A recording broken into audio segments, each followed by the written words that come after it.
Agora eu vou compartilhar minha tela com vocês. Pronto. Deixa eu ver se está tudo funcionando bonitinho. Acho que está. Todo mundo está aí presente na parada. Pronto, me botar aqui no mudo. Maravilha. Vamos que vamos então. Ragadirogan satatanu shaktan asheshakaya prasrutana sheshan hautsukya moharatidanjakana yopurva vaidyaya namostu tasmai. Sejam todas bem-vindas, sejam todos bem-vindos a mais um vídeo da série Vida Veda nos Samhitas no canal do Vida Veda no YouTube. Meu nome é Matheus e hoje a gente vai continuar a nossa leitura do Ashtanga Hridayam Sutrasthana no capítulo 5. E a gente vai terminar, as gorduras, os óleos, A gente está falando do Taila Vargaha, o grupo dos Tailas, dos óleos, É interessante porque lá no capítulo 1 ele coloca como tem 4 gorduras que são as principais, E tem 3 gorduras de origem animal e uma de origem vegetal. Então você poderia até pensar que a gordura vegetal, ela é o último, O filho menos querido e tal e tal. Mas quando ele fala das gorduras, ele chama de Taila Vargaha. Então o Varga, a seção que recebe a análise das gorduras, inclusive das gorduras de origem animal, ela é chamada de Taila Vargaha. Não é chamada de Mamsa Vargaha, não é chamada de Medho Vargaha, não é chamada de Madhya Vargaha. Ela é chamada de Taila Vargaha. Então estou puxando aqui a minha sardinha para o mundo vegetal, que é bem a minha cara. Então vamos lá agora. A gente está lá no 59 para o 60. No nosso encontro da semana... Cadê ele? Passei varado. No nosso encontro da semana passada, a gente viu, então, os óleos de... o Ricinus comunis, E a gente viu também o Sarshapatailam, então, que é o Brassica juncea, Então, a gente viu o óleo de rícino e a gente viu o óleo de mostarda no nosso encontro da semana passada. No encontro dessa semana, a gente vai ver o que está faltando. O que está faltando aí no mundo dos óleos para a gente poder viver a nossa vida bem, feliz e contente e tal e tal. Se você está assistindo isso no YouTube, toda semana tem pessoas que assistem no YouTube e depois eu vejo que tem várias perguntas no YouTube assim, como é que assiste no Zoom? Queria participar no Zoom. A galera que está no Zoom, por que a galera está no Zoom? É porque é a galera preferida do Matheus? É porque é o queridinho? É a queridinha? Não, não tem nada de queridinho, tá? Então eu mando o link, para você acessar pelo Zoom no grupo das nerds, no canal das nerds no Telegram. Então a gente tem um canal que é gratuito para todo mundo participar, que é das nerds. Você é o único pré-requisito para você participar é você ser nerd. E aí eu te mando lá o link, você pode participar pelo Zoom também. Quem não gosta de participar com câmera, não quer dar cara a tapa, não quer ser perguntado, às vezes eu chamo alguém aqui e pego para a gente fazer perguntas. Porque isso aqui é um grupo de estudos de samhitas, basicamente é isso que a gente está fazendo. Num grupo de estudos, eu peço, a câmera tem que estar ligada. Você não quer estar com a câmera ligada? Então assiste no YouTube. No grupo de estudos, você pode ter que participar. Se você não quer participar, assiste no YouTube. Se você quer participar, quer ser da galera e tal, não tem custo nenhum. É só você entrar lá no canal das nerds no Telegram. Eu mando o link todo dia, tipo 15 minutos antes, meia hora antes, você participa. A gente tem uma senha secreta, só para as pessoas, você nunca adivinharia. Nossas senhas secretas, a Duda, que é minha produtora, cada semana ela inventa uma senha mais difícil do que a outra. Então é isso. Vamos que vamos, então, para a gente terminar esse Taila Varga hoje ainda, tá? E os slokas número 60, 61 e a primeira metade do 62, eles dizem o seguinte: Aksham Swadu Himakesham Gurupita Nilapaham Nityushnam Nimbajam Tiktam Krami Kushtaka Papranut Umakusumbajam Choshnam Twakdosha Kapapita Krit Vasamajjacha Vatagnau Balapita Kapapradau Mamsanugasvarupau Cha Vidyan Medopita Viva Iti Taila Vargaha. Então aqui acaba o capítulo, a sessão sobre o Taila, sobre os óleos. Vamos tirar esse livro da minha frente e vamos transliterar esse negócio aí agora, então. Então, transliteração. Pronto. Então vamos lá. Aksham Aksham Swadu Himam Keshyam Aksham Swadu Himam Keshyam Guru Pita Nilapaham. Vejo muitas pessoas, não acho que são vocês, vejo muitas pessoas escrevendo vata errado e pita errado por aí. Muita gente bota pita com um T só e bota vata com dois T's. Não sei de onde saiu essa confusão, mas só para deixar esse OBS aqui, porque só essa semana eu vi uns 3 desse. E tem uma galera que ainda resolve fazer tatuagem com negócio de sânscrito. Então tomem muito cuidado, tá? Tomem muito cuidado. Vira e mexe, eu recebo consultoria de tatuagem no Instagram. Vocês não acreditam o quão isso não é incomum. A pessoa fala assim: ah, eu vi lá o seu Samhita e tal, eu quero tatuar isso aqui. É isso aqui mesmo? E aí me manda e é muito fofinho, né? Tipo, eu recebi vários desses e tem uns que são muito pessoas queridas, que estão estudando Ayurveda há anos e que querem, né, botar, celebrar esse estudo de alguma maneira, e eu acho muito massa. Mas tem uma galera muito desavisada que, pô, quer tatuar, tipo, vata no braço. E eu falo assim, cara, não é você, tipo, não vale a pena. Não vale, vai tatuar logo vata no braço? Não vale a pena. E se for tatuar, escreve direito, pelo menos, né? Então tome muito cuidado. Eu vejo muito pita com um T só, tá? Então lembrei disso aqui, tá? Vocês que já. Não é essa galera que tá aqui, né? A galera que tá aqui sabe sânscrito, fala Ayurveda, né? No café da manhã, come o Charaka Samhita no café da manhã, né? Já acorda no Brahma Muhurta e manda brasa. Mas é isso aí. Se vocês precisarem da consultoria de tatuagem por aí, não se surpreendam. Então, Nati Ushnam, Nimbajam,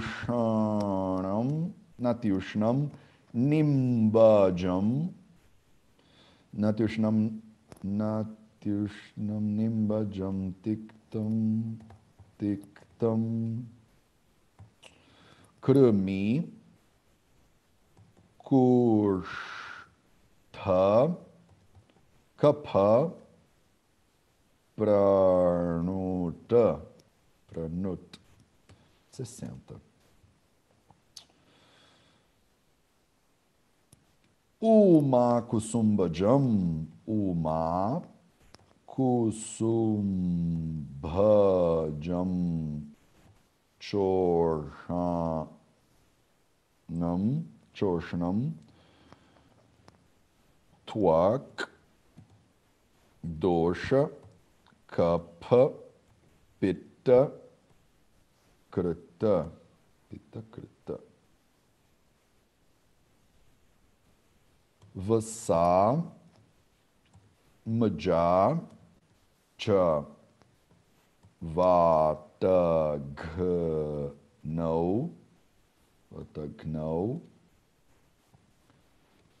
Bala, Pitta, Kapha, Pradau. 61. Mamsa Nuga Swarupau Cha Vidyan Medo Pi. Tá viva. Essa é uma das poucas vezes que eu já vi erro de digitação na edição do Shrikantamurti. Então, se vocês seguem a versão do Shrikantamurti, o azulzinho, ele escreveu Taviba aqui, ó. Ele escreveu Taviba, não Taviva. E aqui é Iva. A palavra não é Iba, a palavra é Iva. Tá escrito errado, tá? Iti. Então, só observação para vocês que têm versões diferentes aí, né? As pessoas me perguntam sempre, Mateus, qual é o melhor Samhita? Não tem melhor Samhita. Ah, mas qual é a melhor edição? Qual é a melhor tradução? Não tem melhor tradução. Todas elas têm problemas, tá? Até a do Vida Veda vai ter. Então, eu odeio fazer a tradução do Samhita. Vocês que estão me ajudando, Débora Duque, Ricardo Barreto, que me ajudam, né, nesse movimento de tradução do Samhita, sabem como eu queria ter traduzido o primeiro Sutrasthana do Ashtanga Hridayam. Ele estava planejado no meu planejamento do Vida Veda para ter sido já publicado há 2 anos atrás. Então eu não dou conta, porque é muito ruim traduzir Samhita. Eu sofro. Todo santo dia que eu abro ele aqui para traduzir, eu fico, sabe, aquela coisa de eu não quero fazer isso com a humanidade. E eu estou fazendo. Então eu estou fazendo a versão traduzida e comentada do Charaka, do Ashtanga, e no futuro vou fazer do Sushruta também, também. Mas caraca, é um parto de elefante, assim, parir esse negócio. Por quê? Porque no momento que você traduz para sua língua, você mata o sânscrito. Então, o único jeito de você fazer uma tradução com a consciência leve é você não falar a língua. Que nem a doutora Ieda lá e o William fizeram, né? A Chakrapuri, eles pegaram, por exemplo, essa edição aqui do Shrikantamurti e eles traduziram para o português.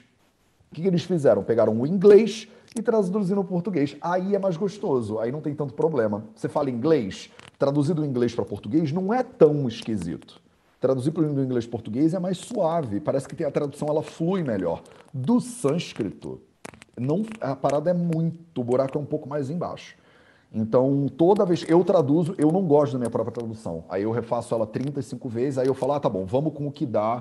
E aí eu peço ajuda pra galera, me ajuda, traduz os do inglês para ver se me inspira com esse negócio. Então a gente está fazendo um trabalho de mitologia grega aqui, sabe? Tipo, subiu a montanha empurrando a pedra e depois a pedra desce na montanha de novo. Então, é esse papo aí.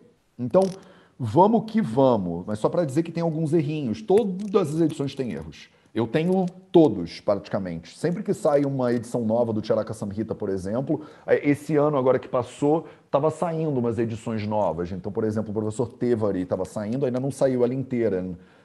Mas tá legal, tem observações legais, tem comentários interessantes, mas todos eles têm problemas, assim. E aí eu recomendo ler todos, né? Ou então, para quem está começando, escolhe um. Qual é o melhor Ashtanga para mim, para começar? O primeiro que você deveria ler, para mim, é esse, do Shrikantamurti. É o mais fácil. É o que tem menos controvérsia. Eu acho que eles seguem mais. É mais suave, assim, para você seguir. Qual é o pior? Para mim, o pior é o do Teshri Kumar. Eu uso, tá vendo? Eu uso os dois. Eu tô com os dois aqui na minha frente. Vocês que me conhecem sabem que eu uso do Teixeira Kumar porque é nele que eu anoto as coisas. Porque eu não eu tenho nenhum apreço por essa edição, então eu escrevo nela. E eu não escrevi livro nenhum meu. Eu sou aquela pessoa que guarda livro com. Eu não dobro a orelha de livro, eu sou todo toque com livro. Mas o do Teixeira Kumar não, eu escrevo nele com prazer. E tem outras edições também. Todas elas têm privilégios, coisas boas e coisas ruins. Beleza? Então, falando no Teixeira Kumar, vem Teixeira Kumar, que é nele que eu faço minhas anotações. Então, vamos que vamos. Ele, para terminar, então, o nosso capítulo, né, nossa sessão de olhos, ele manda lá, Aksham, então já vamos falar sobre o Aksham, tá? Então, esse é o cara aqui, é o nosso protagonista do momento. Aksham. O Aksham, ele é o quê? Ele é Suadu. A palavra Suadu vocês já conhecem. Primeiro capítulo, Sutrasthana, Ashtanga Hridayam, capítulo 1. Ele fala, Suadu Amla Lavana Tikta Ushana Kashaya Kaha. Tem uma galera aí que já sabe esse louca de cor, porque eu já pedi para repetir. Tô olhando para você, inclusive, Cris. Já pedi para repetir 35 vezes e tal, em público, privado e tal e tal. Então, Suadu Amla Lavana Tikta Ushana Kashaya Kaha, né? Então, Suadu é o sabor doce, né? Rimam. Rimam é um sinônimo de quê? De chita, de frio, né? Kesham, a palavra queixa significa o cabelo, né? Queixa são os cabelos. Não confundir queixa com loma. Queixa é o cabelo da cabeça e loma é o cabelo do corpo. Então o loma é o pelo e queixa é o cabelo mesmo, né? Como a gente fala. Não é barba, não é o pelo do braço, nem nada disso, tá? Quando a gente fala que esse Aksham, ele é Kesham, você está falando que ele é bom para o cabelo. Ele é um óleo que ele é legal para você botar no cabelo. Guru, ele é pesado, todo mundo já cansou de saber disso. Pitani Paham, a gente já viu esse sufixo Paham aqui 25 mil vezes, né? Então, esse capítulo agora, o capítulo 5, e o próximo capítulo, o capítulo 6, é o tempo inteiro as mesmas coisas, né? É o tempo inteiro as mesmas palavras, basicamente. Os mesmos gunas, os mesmos vírias, o mesmo krut, nut, paham, gna, são os mesmos sufixos, inclusive, né? Então, o que ele faz, né? O que ele faz com o pita, com dois t's, e o anila, que é um sinônimo de vata dos... Esse troço está prendendo no meu casaco. Pronto. O que ele faz? Ele pacifica esses dois doshas. Não é à toa, inclusive, que ele é queixão, né? A maioria dos problemas que a gente tem de cabelo, por exemplo, a pessoa que está grisalha, a pessoa que tem queda capilar, eu já expliquei para vocês isso algumas vezes, são influências desses dois doxinhos aí.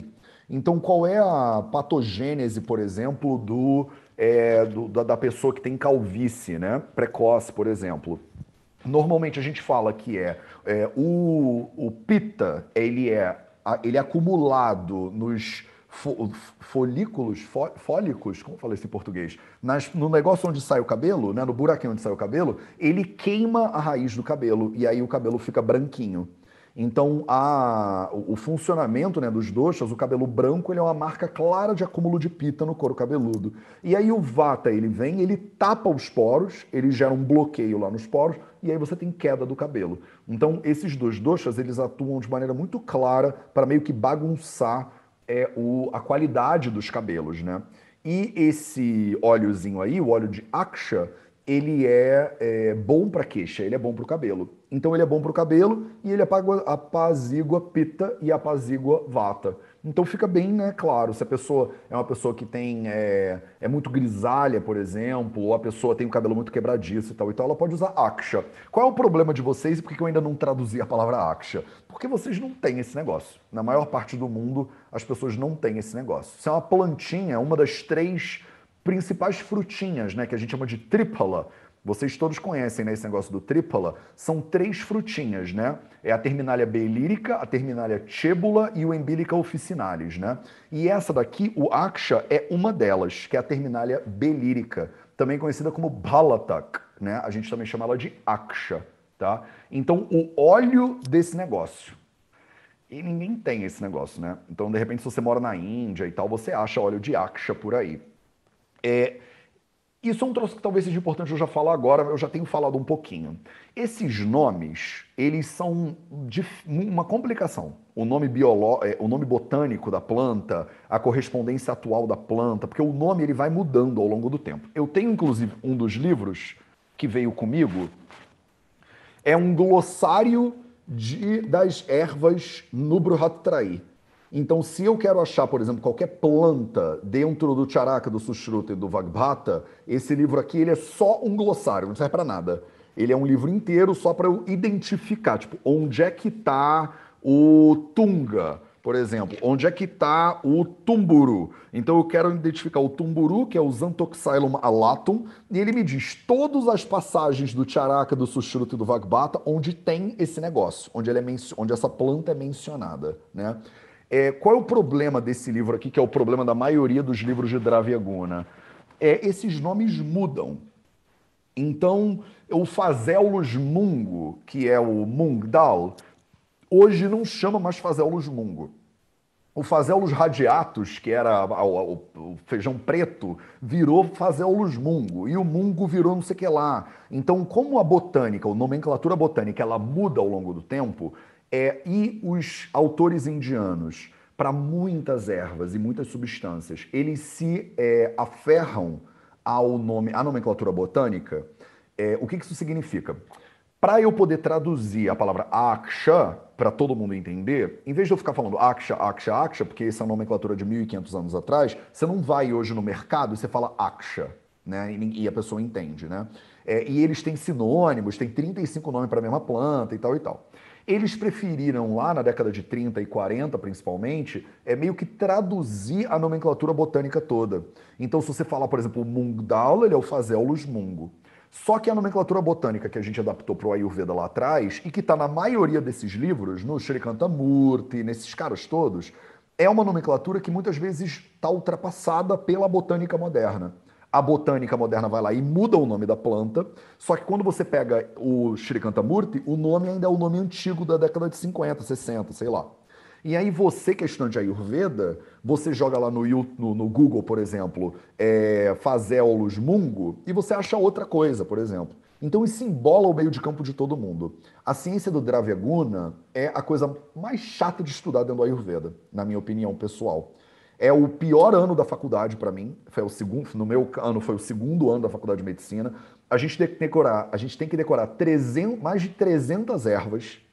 E cada erva eu tenho que saber o nome da erva em sânscrito, alguns sinônimos em sânscrito, o nome da erva em latim, eu tenho que saber a família botânica da erva, eu tenho que saber urasa, quer dizer, os sabores, guna, as propriedades, víria, a potência, vipaka, o efeito pós-digestivo. Eu tenho que saber as indicações dela, quais são as doenças que ela pode ser usada, os karmas dela, as ações que ela provoca no corpo.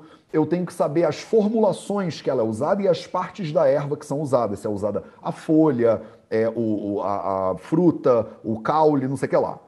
Isso que eu falei aqui agora para vocês, nome, sinônimos, nome latino, família botânica, raça, guna, víria, vipaka, prabhava, karma, indicações, formulações e parte da erva, vezes 300 ervas.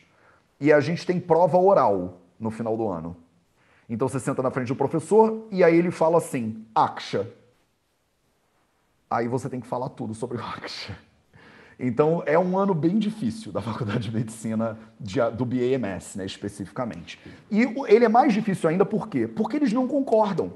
Você pega dois autores diferentes da mesma faculdade, da Gujarat Ayurveda University, dois PhDs que só estudam Dravyaguna há 35 anos, e eles discordam. Um fala que o Aksha é não sei o que lá, e o outro fala que o Aksha é não sei o que. E você, como aluno da graduação, você fica... Porra, decidam-se, né, pelo menos. Ou então não me cobrem esse negócio, né? Porque você fica desesperado. E você pensa, Matheus, que bom que Dravyaguna é a única matéria do segundo ano da faculdade. Só que não é, né? Só que não é. A gente tem, além do Dravyaguna, tem mais umas 5 matérias no segundo ano da faculdade. Então, assim, só para tentar passar um pouquinho para vocês a dor que é estudar Dravyaguna. Você tem 35 nigantos diferentes, eles têm opiniões diversas e às vezes conflitantes.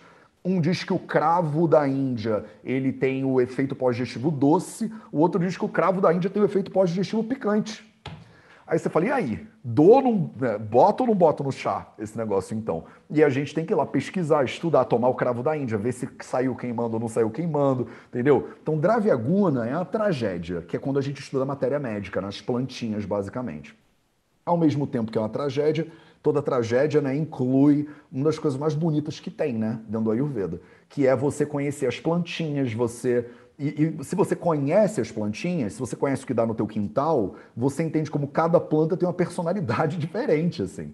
E se você se comunica com elas, você entende, eu sei que parece meio coisa de doido, mas é assim que funciona, você vai aprendendo a identificar as plantas de acordo com o clima, a planta que deu numa época do ano que não deu na outra. Então, é um nível de complexidade absurdo, né? Mas que também promove uma das coisas mais bonitas que tem dentro do conhecimento ayurvédico. Mas para quem está estudando, no capítulo 5, que está no início da jornada, é uma tragédia. Então, só para aliviar a dor de vocês aqui um pouquinho, ou para justificar a dor de vocês um pouquinho, tá? Então, o Aksham, o consenso que tem por aí é que ele é o Terminalia belírica, né? Que é também chamado de Balatak, que é uma das 3 trífalas, né? Uma das 3 frutinhas que fazem o triphala, que todo mundo conhece. Beleza? E essas são as características do óleo do Aksha, tá? Então, não esqueçam que a gente está no capítulo Taila, né? Taila Vargaha, a gente está no capítulo 1, na seção de óleos, tá? Então, a gente está aqui falando especificamente das características do óleo dessa planta que vocês provavelmente nunca vão ver na vida de vocês. Agora, vamos para algumas que vocês vão provavelmente ver na vida de vocês. E aí ele continua, né? Nati Ushnam. Então, Nati Ushnam. Isso aqui é uma negação. Isso aqui é um sandhi, na verdade, né? Então, o I virou ia. E vocês vão aprender isso algum dia se a gente estudar gramática. Ou a galera que está formando aí um grupo de estudos, né? De sânscrito, vão aprender isso. Isso é uma regrinha de sandhi, que está lá no Laghu Siddhanta Kaumudi, que é uma tragédia para chegar nesse negócio aqui. Vocês vão ver, tem 5 etapas de transformações gramaticais, faz lopa, com não sei o que lá. Vocês vão, quando vocês chegarem lá, vocês me contam como é que foi. Então, ele é a palavra nati com a palavra ushnam, que vira nati ushnam. Então, nati significa não, não é muito, não tanto. Tem, inclusive, uma meditação, né, dentro do hinduísmo e do budismo que eles chamam de nati, nati. Nem isso, nem aquilo. Então, o Nati Nati, ele é uma meditação que é da identificação de quem você é no meio de tudo que existe. Então, você olha para o livro e você fala, Nati, eu não sou isso aqui. Aí você olha para o celular e fala, Nati, eu não sou isso aqui. Você olha para a caneta e fala, Nati, eu não sou isso aqui. Então, Nati, Nati, Nati, Nati, você é o quê, né? Você olha para o que você não é para você tentar identificar o que que você é. Eu sei que eu tô falando, tipo, brevemente sobre um troço que é complexo pra caceta, mas para meio entendedor, às vezes, né? Para meio entendedor, uma palavra basta. Então, Nati Ushnam, Nati não é o quê? Ushnam, não é muito quente. É Nimbajam. Então já estamos falando aqui do Nimba. O Nimba tem consenso na literatura. O Nimba é chamado por vocês de Nim. Nim. Normalmente se escreve com N-E-E-M, que não é uma transliteração correta, né? Inclusive, não sei se vocês já perceberam isso, mas quando a gente escreve, por exemplo, Nim, isso aqui, tecnicamente está errado. Tecnicamente está mal transliterado. Porque a palavra, ela é. Vamos pegar o meu Devanagari aqui. Ela é Nimba. Nimba. Como é que se escreve Nimba, né? Transliterando. Nim. Nimb. Então o duplo E, na transliteração oficial hoje do governo indiano para o sânscrito, não existe. Não existe. Mas vocês conhecem muitas pessoas, porque a transliteração antiga era assim. E tem muito nome de gente que é assim, né? Então, por exemplo, eu tenho amigos que chamam Pradip, né? Pradip. O Pradip não era para ser dois e's, era para ser Pradip. Mas enfim, né? A gente transliterou assim e agora ficou. Hoje, se você for transliterar, a palavra é nim. Assim como gui, tá errado. Na transliteração correta de gui, deveria ser gui, né? Só que o que que acontece? A gente pegou a transliteração de lá atrás e continua usando até os dias de hoje. Não é que tá errado, né? É que tá desatualizado. Seria o jeito mais, talvez, politicamente correto de falar isso. E as pessoas podem usar a transliteração que elas quiserem também. Aqui, né, no Vida Veda, a gente usa a transliteração oficial do governo, que é o único jeito que realmente as pessoas que estudam bem hoje em dia transliteram. Mas dá trabalho porque tem muito sinal diacrítico, percebe? Esse S com um acento em cima, muitas pessoas só escrevem SH, por exemplo, né, para facilitar. Mas o certo é botar o S com um acento em cima, né?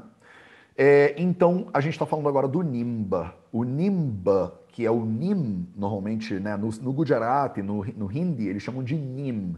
E o Nim é a Zadiracta indica, né?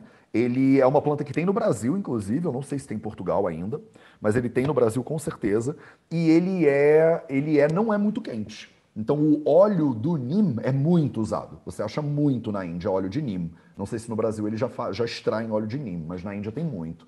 E ele é um óleo muito forte, ele tem um cheiro complicado, porque o Nim ele é uma planta muito forte, ele é muito adstringente, né? Ele é um grande agravante de Vata Dosha, por exemplo.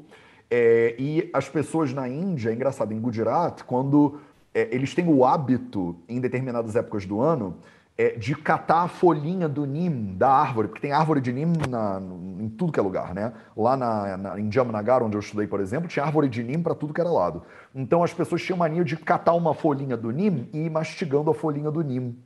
E eu tenho muitos professores que eles falavam pra gente, olha, essa pessoa aí vai ficar com agravamento de vata.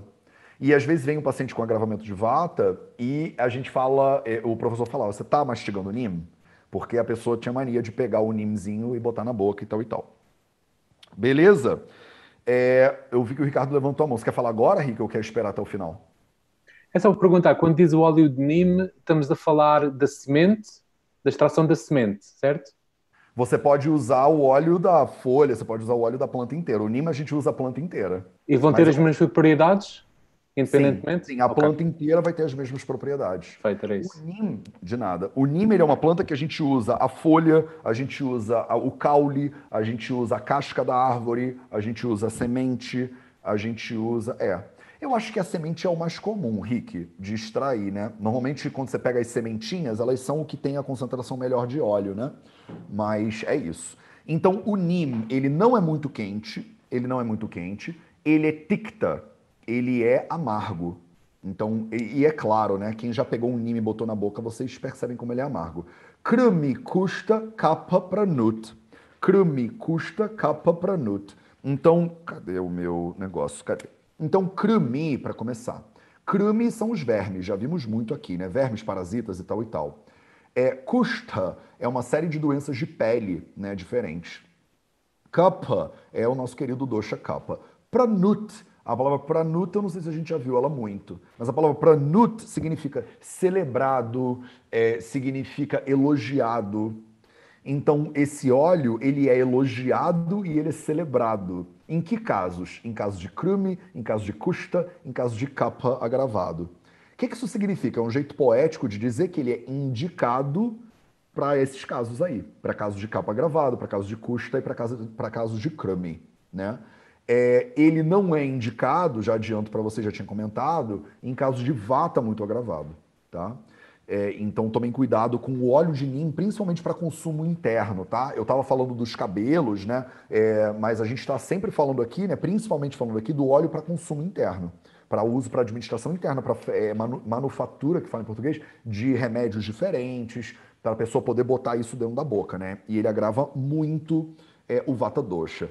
Eu tinha uns potinhos de óleo de neem lá em casa que de vez em quando eu testava em algumas coisas, né? Eu sempre, como estudante Ayurveda, eu sempre testei muita coisa em mim mesmo. Então eu sou muito pintadinho, por exemplo, eu tenho muita pinta, né, espalhado pelo corpo. Aí eu pegava e botava o óleo de neem na pinta, por exemplo, todo dia um pouquinho de óleo de neem na pinta para ver o que acontece, né? E aí ia experimentando. Então se você é meio doido ou meio doida e você faz esses experimentinhos com você, bem-vindo ao mundo incrível do Ayurveda. Porque você pode ler o quanto você quiser, mas na prática as coisas são diferentes. Você pode ler um monte sobre como o óleo de Aksham ele é ótimo para queixa. Aí tu mete ele no cabelo e aí dá caspa. Aí você fala, porra, o Samita me sacaneou. Porque eu fui botar ele no meu cabelo. O Ricardo Barreto, por exemplo, ele antes tinha um cabelão. Aí ele botou o óleo do Aksha e aí vocês veem no que dá. Tá vendo? Não sobrou nada. Então você é bom pra queixa, é bom pra queixa. O Ricardo Barreto, ele tem uma opinião diversa aí pra dar pra vocês, entendeu? Fazendo bullying aqui com o Rick na live. Então é isso. Então o Pranut, ele é celebrado, ele é muito elogiado. Então é isso que significa. A gente vai ver muito isso ainda. E aí ele não parou não, né? Uma kusumbhajam cha ushnam twakdosha kapha pitta krut. Então uma é o cara que a gente vai ver agora junto com o kusumbha. Uma e kusumbha são dois tipos de plantinhas, tá? O uma é uma plantinha muito comum que todo mundo conhece, que é o Linum ucitatissimum, que é a famosa semente de linhaça, né? É a linhaça de hoje em dia. Não sei se é a mesma linhaça, tá? Mas a tradução, a correspondência que a gente faz uma é linhaça, que eles também chamam de linseed em inglês ou flaxseed, né? E o óleo da linhaça, que é isso que parece que ele está botando aí, eu confesso para vocês que eu não vi óleo de linhaça na Índia sendo muito usado. Então não sei se isso era uma cultura muito tradicional, que não foi mais, perdeu, caiu em desuso de alguma maneira, mas é interessante porque hoje em dia a gente usa muito, né? Eu tenho óleo de linhaça na minha cozinha. E o óleo de linhaça me foi recomendado há muitos anos atrás, porque tem ômegas incríveis e tal e tal. E eu sou consumidor de óleo de linhaça, eu sou consumidor de semente de linhaça. Agora, o Ashtanga Hridayam, ele tem uma visão interessante sobre o uma, sobre a linhaça. E não só a linhaça, como também o kusumba. O kusumba, ele é chamado de safflower em inglês. Ele é o cártamo em português, né? A gente chama isso de óleo de cártamo, semente de cártamo, folha do cártamo. É o Cártamus tinctorius, né? Ele é uma florzinha bem amarelinha, bem bonita, inclusive. E a gente faz óleo de cártamo, até hoje isso existe, eu acho. Não é tão comum, você não acha em qualquer supermercado, mas existe. Então ele falou, o óleo da linhaça e o óleo do cártamo, que é o uma e o kusumba, respectivamente, cha, eles dois, né, ushnam, eles são óleos quentes. Eles têm uma propriedade quente. Tuak dosha, problema de pele. Tuak é a pele, dosha são desequilíbrios de pele, né? Então tuak dosha, kapha, pitta, krut. Então eles são ruins para doenças de pele e eles têm uma tendência a agravar o pitta, fica claro o porquê, né? Ele agrava o pitta por causa lá do ushna dele, talvez, mas ele é kapha krut também. Ele também agrava o kapha dosha. Então eles são dois óleozinhos que, cara, não são legais, assim, na verdade. Se você parar para olhar para um público geral, a pessoa tem problema de pele, a pessoa tem pita agravado, a pessoa tem capa agravado, eles são óleos complicados, não são óleos tão legais. Agora, por ele ser quente e por ele ter essas propriedades de agravamento de Kapha e de Pitta, a gente pode pensar que talvez ele deu uma aliviada no Vata dosha. E talvez, para pessoas que têm o Vata agravado, esses óleos sejam interessantes.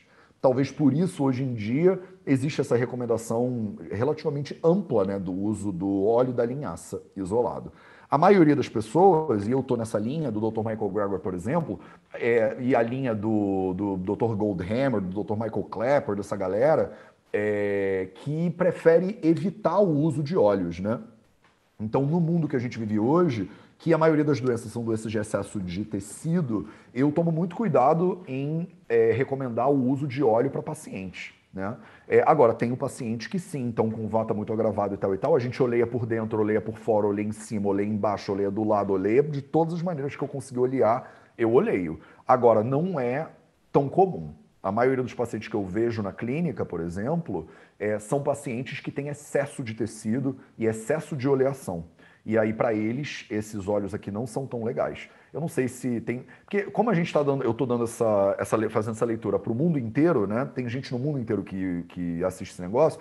De repente, onde você mora, tem óleo de cártamo e é muito usado. De repente, não tem linhaça, ninguém nunca ouviu falar de linhaça. De repente, tem muito, sei lá, o Balatac, né? A terminália belírica tem muito, dá no quintal. E aí você pode usar também. Então, você tem que ficar ligada para entender o que tem no lugar onde você mora. E aí, para terminar, ele muda o tom da prosa. E ele começa com Vasamajacha Vatagnau Balapita Kapapradau. Então ele mudou o tom. Até agora a gente estava falando só dos óleos vegetais. E aí ele aqui entra com Vasa e Maja. Vasa e Maja são óleos, são gorduras animais. O Vassa, ele é a gordura, é a capa de gordura muscular, digamos assim. Esse é o jeito que a gente mais relaciona nesse cara, porque ele não é medodato, tá? Não confunde Vassa com Medhas. São duas coisas diferentes. Então, o Vassa, ele é a gordura que normalmente acumula muito na musculatura. Eu não sei se vocês sabem isso em termos de fisiologia e anatomia, mas o corpo humano é maravilhosamente brilhante e as partes do corpo que mais usam energia são os músculos, né? Não só porque eu sou muito gesticulador e me mexo o tempo inteiro, mas você caminha, levanta, abaixa, segura peso, então o músculo precisa de energia. Você tem uma camada de glicogênio, né, quase 2 quilos de glicogênio no corpo de uma pessoa adulta, que o glicogênio é transformado em glicose para servir de alimento para a sua célula, para ela fazer ATP lá no ciclo do ácido cítrico na mitocôndria, e você tem energia para o seu corpo. Mas na falta de glicogênio, o corpo pega e usa gordura. Na falta de glicogênio só não, né? Mesmo na não falta de glicogênio, ele também usa um percentual de gordura, muitas vezes corpos cetônicos e tal, para converter em energia. Eu sei que eu fiz um parêntese rápido de fisiologia moderna aqui para vocês, mas só para você entender. A musculatura, ela tem um acúmulo de gordura que é importante, porque o corpo tem acesso fácil, né, àquelas calorias que são acumuladas no tecido lipídico. Então, o Vassa é essa gordurinha muscular mesmo. O que é interessante, um parêntese que não tem nada a ver, que eu espero não me arrepender de fazer, é que tem muitos médicos e pesquisadores hoje em dia que relacionam essa gordura, o excesso dessa gordura e o efeito lipotóxico dessa gordura no tecido muscular com a intolerância ou com a resistência à insulina que gera, por exemplo, uma diabetes tipo 2.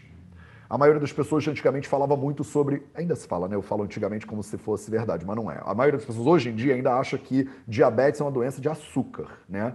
Quando muitos médicos e muitos pesquisadores já estão sugerindo que a diabetes é um problema de gordura e não de açúcar.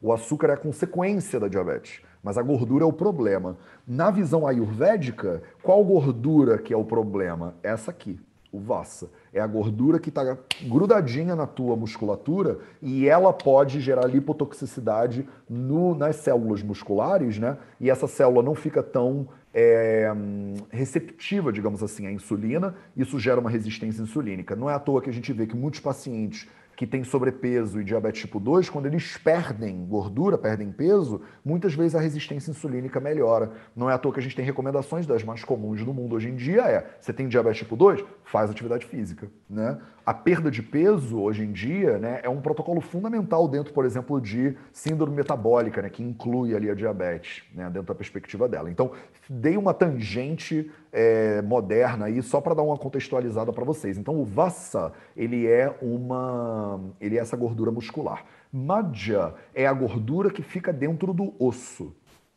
Tá? É a gordura que fica dentro do osso. Então vamos falar agora dessas duas gorduras, tá? Eles ainda são gorduras, são as últimas que a gente vai falar para a gente terminar o capítulo dos óleos, tá? Então eles são vata gnau. Gna significa matar. Então os dois são vata gnau. Esse au que tem aqui no final, que bonitinho, né? É a conjugação, né? Ele é Dvivachan. Vocês que estão estudando sânscrito ou que vão estudar sânscrito no futuro, ou que estão vendo isso aqui em 2025, porque vai ter gente vendo isso aqui em 2048, né? Se você está agora em 2048 assistindo esse vídeo, eu já devo estar com a barba totalmente branca, e você estudou gramática, por exemplo, você sabe que esse não aqui, ele é um Dvivachan, é a pessoa dupla, né? No sânscrito, mais um parêntese aqui para vocês. Estamos com o tempo sobrando, né, hoje, pelo visto. No sânscrito a gente tem singular e plural, mas também tem dual. Diferente do português, por exemplo, que não tem a pessoa dual, no sânscrito, no alemão, no russo, alemão antigo, né? Hoje em dia no lituânio, por exemplo, tem a pessoa dual, né? Que no sânscrito também existe. Quer dizer, eu faço, nós dois fazemos, nós mais do que dois fazemos. Seria uma conjugação verbal, por exemplo, em sânscrito. Tem uma pessoa, duas pessoas e mais do que duas pessoas. Sei que para quem fala português isso pode parecer insano, ou para quem fala inglês e mandarim pode parecer insano, mas em sânscrito faz muito sentido. Quando tem uma dupla, você sabe que são dois pela conjugação verbal. Assim como em português, quando eu falo fazemos, você sabe que eu estou falando de mais do que uma pessoa por causa da conjugação verbal. No sânscrito, a conjugação nominal, que é o caso aqui, ela indica que tem dois agentes. Porque isso aqui, o que acontece? Eu não sei se vocês estão conseguindo me acompanhar, porque eu estou falando de gramática agora, né? Então, o que é muito lindo disso aqui é porque ele não dá margem para dúvida para você. Ele fala Vasamadja cha Vatagnau. Então ele está dizendo os dois são Vatagnau. Porque se ele tivesse falado Vatagnaha, você falaria qual deles faz essa diminuição de Vata? É o Vassa ou é o Madhya? E ele fala Vatagnau, os dois, ambos. É como se usasse a palavra ambos, né, no português. Só que no sânscrito não tem a palavra ambos, tem a palavra ambos, mas eles não precisam usar a palavra ambos muitas vezes porque eles só mudam a conjugação nominal. Então, e ele continua, e ele fala Bala, Pitta, Kapha, Pradau. Então esse ao aqui de novo no final é a mesma coisa. Então ele está falando os dois, tanto Vassa quanto Madhya, que são os olhos por excelência, né, animais, eles têm algumas propriedades. A primeira propriedade é que eles acabam com Vata Dosha. Eles apaziguam Vata Dosha. E efetivamente estão entre as melhores substâncias para tratamento de Vata Dosha. Eu sou vegano ético, inclusive, eu sou militante dos animais e tal e tal. Agora, eu como médico ayurvédico, eu tenho o dever de usar tudo que eu sei do Ayurveda para tratar meus pacientes. Se eu tenho um paciente com uma doença, por exemplo, de vata muito agravado, um vata viada e muito pronunciado, eu posso usar, por exemplo, sopa, como a canja era feita antigamente, né? Sopa de osso, por exemplo, sopa de mocotó de verdade, né? De vaca ou de galinha e tal e tal. O que você faz quando você faz uma sopa de mocotó, né? Você pega o osso lá do boi e você cozinha ele dentro d'água. E aí o que acontece? Aquela gordura, ela sai de dentro do osso. Você tira o osso e a pessoa toma aquela sopa. O que ela está tomando ali? Ela está tomando madhya. Esse madhya, ele é uma das melhores coisas que tem para fazer vata gna, para você apaziguar o vata dosha no corpo da pessoa. Tem outras coisas que fazem vata gna? Tem. Se o meu paciente ele também é vegano, por exemplo, é óbvio que eu não empurro alguma coisa não vegana para o paciente. Mas se o meu paciente ele não é vegano e ele consome esses bichos de qualquer forma, eu posso falar para ele: você já come galinha? Já. Então, pega o osso da galinha, cozinha dentro do negócio, né, que dá uma aliviada boa no vata dosha. Bala, ele é revigorante, ele aumenta a força. Ele é pitta, kapha, pradal. Então esse pradal, a palavra prada, ele significa dar, conferir, causar também. Então ele gera, né? Ele gera força, bala, ele aumenta, né, o pitta e ele aumenta o kapha. Beleza? Mamsanuga Swarupau. De novo, au, aqui, ó. Au. O que que ele está falando? Está falando desses dois caras. Mamsa, Anuga, Swarupa. Então são três palavras aqui interessantes para vocês. Vou pegar na transliteração para facilitar a sua vida. Ó. Mamsa, mais Anuga, mais Swarupa. Então, a palavra mamsa significa carne, né? Músculo, literalmente. Então, ele está falando das carnes daí. Anuga, a palavra anuga vem de anu, né? Anu significa junto, conectado, junto com alguma coisa, ou até depois de alguma coisa. Anuga significa que vai junto com alguma coisa. Ga, de gati, de gachati, significa caminhar, andar e tal e tal. Anuga é que vai junto. Então, o mamsa, a carne, ela segue Swarupal, as propriedades da própria carne. Cha vidyat medo api tan, né, tat iva. Então ele segue as propriedades, do animal e meda api taniva. E o medas, que é a gordura do animal, então ele pegou para falar todo o animal inteiro aqui, tá? Então, considerando o animal inteiro, o medas, que é a gordura do animal, e essa não é a gordura muscular, e essa não é a gordura de dentro do osso, é a gordura mesmo, tecido adiposo, tipo barriga, tipo coxa, é isso aí, né? Essa gordura do animal, ela segue o vassa e o madhya. Ela tem características muito parecidas com a gordura, né? Então, tanto vassa quanto madhya quanto medas, eles têm características muito parecidas. O que é interessante aqui do medas, que é o medodato, né, que é o tecido adiposo, é que ele colocou o tecido adiposo separadinho. Ele falou de vassa e falou de madhya, deu as características deles dois, e depois falou, olha, o medas, a gordura, ele segue mais ou menos a mesma característica. Não fica claro por que ele fez essa separação. Por que ele não falou de tudo junto? Parece que o medodato, ele não é muito usado terapeuticamente, pelo menos não era muito usado clinicamente antigamente. Porque quando você vê os 4 tipos de gordura, por exemplo, preferenciais dentro da Ayurveda, você vê que tem vassa, tem madhya, tem o gruta, né, o ghee, e tem o taila, mas não tem o meda ali dentro. E existe uma diferença clara anatômica entre medodato e vassa e madhya, por exemplo. São 3 tipos de gordura que tem dentro do corpo. O madhya, ele tem muito mais a ver, por exemplo, com o tecido neuronal, né? Você abre o cérebro ele fica dentro do osso, né? Que é a caixa craniana. Se você abrir o cérebro, aquela coisa do massa cinzenta, vocês não falam isso? Tem que usar a sua massa cinzenta. Ninguém mais fala isso, mas antigamente falava-se isso. Quando eu era moleque, isso aqui tudo era mato, as pessoas falavam use sua massa cinzenta e tal. E a massa ela é cinzenta e branquinha, né? O cérebro, porque aquilo ali é gordura pura, né? Qual gordura que é o cérebro? O cérebro é o madhya. Tudo indica, pelo menos anatomicamente, que o cérebro é madhya. Que o tecido que tem dentro do osso da coluna vertebral é tudo madhya. O tecido que tem dentro do fêmur é madhya também. Porque a definição de madhya, né, a gente vai ver ela lá para o capítulo 9, 10, 11, 12, é preencher o osso. Essa é a função de madhya. Vassa é a gordura que está acoplada com a musculatura. Quando vocês comem carne, você vai num rodízio de carne, que vem aquele cara com aquele espeto e aí ele corta um pedaço, não tem uma gordura, uma capa de gordura que está acoplada no negócio? As pessoas que fazem carne, elas normalmente dizem, quando você vai fazer a carne, você não tira a gordura para fazer a carne.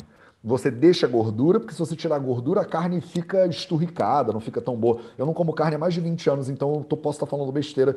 Se alguém aí for sommelier de churrasco, depois vocês me corrijam, tá? Mas aquela capa de gordura que fica grudado no músculo, aquilo ali é vassa. E o medodato é o tecido adiposo mesmo, é a gordura de gordura que vocês chamam, né? Você pega na barriga e fala, eu tô com muita gordura. Isso aí é medodato. E o medodato, ele não entra nas 4 melhores gorduras dentro do Ayurveda, curiosamente. E o medodato, nesse shlokim aqui, ele é colocado separadinho também. Tudo isso, para mim, eu, Matheus, tá? Isso é conclusão minha, parece me sugerir que medodato não é muito usado de maneira terapêutica ou para o consumo e tal e tal. Talvez porque os bichos naquela época não eram muito gordinhos também. Então, assim, até um bicho mais magrinho, ele tem gordura muscular. Porque a gordura muscular é um depositório de gordura para a musculatura funcionar bem. Então, até uma vaca mais magra tem gordura muscular, mas ela não necessariamente tem tecido adiposo, né? Porque o bicho ele tem que ser bem, né? Tem o sobrepeso para ter tecido adiposo. Tem que estar sobrando energia. E há 1.500 anos atrás, há 2.000 anos atrás, há 4.000 anos atrás, a gente vivia um cenário de escassez alimentar. Então era muito raro um ser humano ter excesso de tecido adiposo. Então muito raro um bicho ter excesso de tecido adiposo. Então muito raro você comer o tecido adiposo do bicho. Essa é a minha conclusão, Matheus. Não sei, posso estar enganado. Mas o fato é que eles colocam o medodato separado. E mamsa, que é a carne do bicho, então ele anuga swarupa. O mamsa, ele segue o swarupa, a natureza do quê? A natureza do bicho, né? Ele segue a natureza, ele botou swarupal para dizer, ele segue a natureza do vassa e do madhya. Mas de quem que ele está falando, na verdade? Ele está falando do bicho que tem o vassa e o madhya.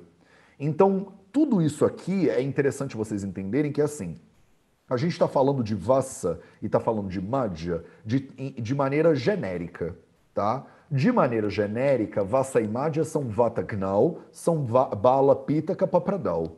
Esse é o genérico do vassa e madhya.